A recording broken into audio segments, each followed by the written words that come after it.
읽어주는 교과 첫째 날 8월 7일 일요일 큰 그림. 우리가 상심해 있을 때에는 우리 눈앞에 닥친 일이 전부인 것처럼 생각하기가 쉽다. 그러나 우리는 내 눈앞에 닥친 일보다 더 큰 그림이 있음을 기억해야 한다. 하박국 1장 1에서 4절을 읽어보라. 하박국은 어떤 상황에 직면했는가? 우리는 하나님께서 하박국아 정말 안 됐구나. 내가 즉시 가서 도와주마 라고 말씀하시기를 기대할지도 모른다. 하지만 하나님의 대답은 정반대다. 그분께서는 하박국에게 갈수록 더 어려운 일이 생길 것이라고 말씀하신다. 하박국 1장 5에서 11절을 읽어보라. 이스라엘 백성이 아수르의 포로로 잡혀갔는데 하나님께서는 더 두려운 일들이 닥칠 것이라고 예언하신다. 바벨론이 유다 사람들을 사로잡아 갈 것이었다. 하박국은 12에서 17절에서 하나님께 다시 부르짖으며 하나님의 말씀을 듣기 위해 기다린다. 하박국 2장 2절 3절에 묘사된 바벨론의 멸망에 대한 하나님의 약속이 어떻게 희망을 주는가? 하박국 2장은 바벨론의 멸망에 관한 하나님의 약속이다. 히브리서 10장 37절은 하박국 2장 3절을 인용하는데 이는 미래에 있을 메시아에 관한 약속에 적용될 수 있다. 바벨론의 멸망에 관한 약속이 확실하였듯이 큰 성 바벨론의 멸망도 확실하다.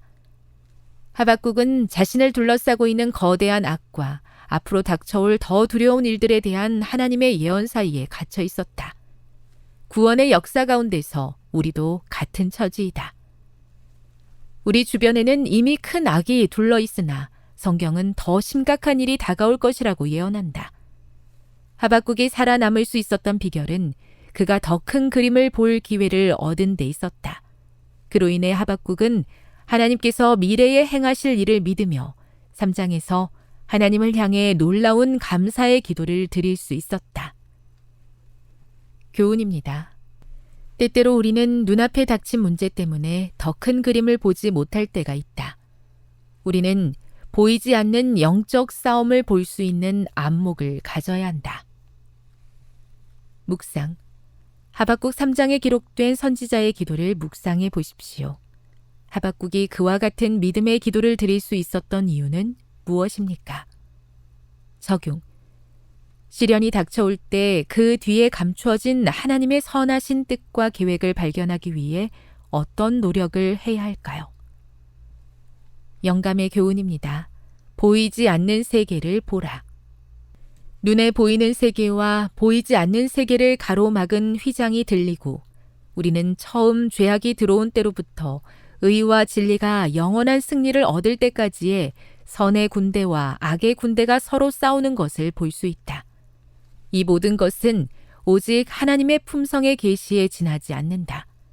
하나님의 말씀 가운데 나타난 진리를 경건하게 고찰할 때에 학생들의 마음은 무한하신 하나님의 마음과 교통하게 된다. 부조화 선지자 596. 삶 속에서 어려움을 마주하면 나의 고통으로 인해 더 큰 그림을 보지 못할 때가 있습니다. 그때마다 눈에 보이지 않는 영적인 대쟁투가 벌어지고 있음을 기억하며 모든 것을 주관하고 계신 하나님께 믿음으로 나아가게 해 주시옵소서.